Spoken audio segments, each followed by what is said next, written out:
Hi guys, welcome to my kitchen. Today I'm working with Best Coffee and Brew by Hand to show you how to create amazing latte art.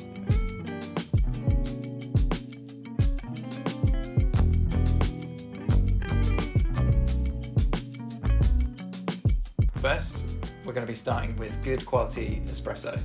Fresh coffee is always the best for making latte art because the crema allows you to really work with the background. So we're going to grind up some fresh espresso from Best Coffee and we're going to pull a perfect shot to get started. So see the good layer of crema on top of the espresso? That's what we're going to use to make a perfect base for our latte art today. Next we need to focus on good quality steamed milk.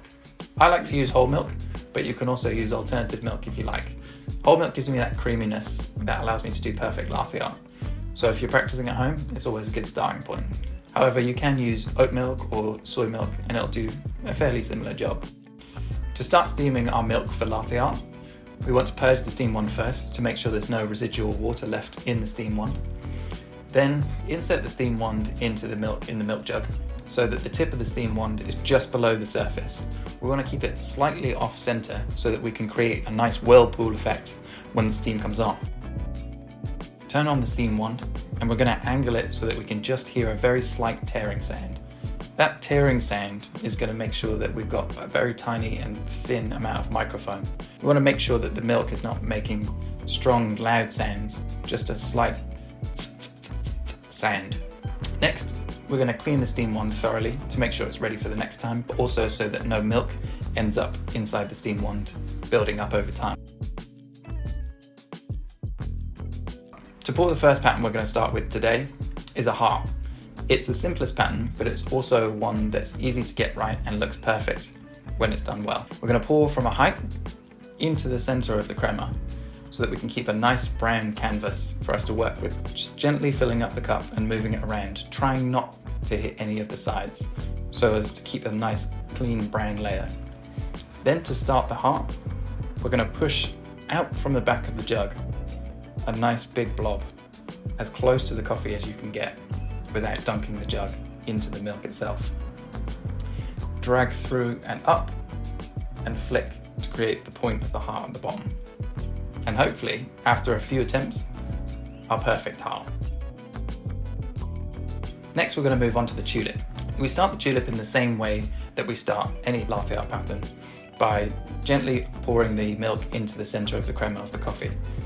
Once we get to just over halfway, we're going to start to push layers out from the back of the jug, forcing the milk foam onto the top of the crema. We want to push one as far in as we can go, then the next layer, then the next layer, and make one more and lift the jug up and drag it through all of the layers to produce a nice tulip.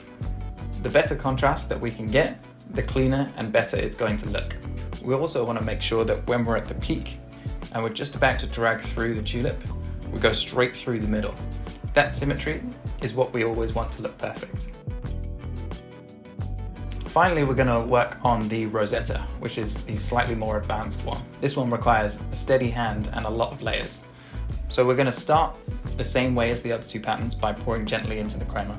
And starting a little bit earlier, we're going to start to force the milk foam out and wiggle our hand at the same time, pushing into the back of the cup each layer slowly. As each ripple starts to come out, it will start to fill up more and more. Then we're going to gently move our hand backwards until we reach the top of the cup, lift up and pull through the middle to create a perfect Rosetta. Now this one might require a couple more attempts for you to get it right, but that's what we're trying to do here as home baristas, just trying to get better. Here's a few tips and tricks to help you produce better latte art. Always keep your milk jug moving once the milk has been steamed. It means that the milk won't settle into two layers and it won't come out as one big blob, and you'll get nice clean milk all the way through your coffee. Once you've finished steaming your milk, you can always tap out some of the larger bubbles. But be sure to keep the milk jug moving so that the foam and the milk don't separate. Once we've produced fresh espresso, you may want to also give it a swirl to make sure that the brown layer of crema is the same color and it keeps it nice and clean to start latte art with. Another good tip for latte art is practice. It's not going to be perfect first time, maybe not even the first couple times, but as long as you're getting better each time, then you're going to see constant improvement. And then you'll be able to move on to more intricate and more difficult designs, which I'll be showing you over time as well. Once you've had a few attempts, be sure to take some pictures and share them with us at Best Coffee App.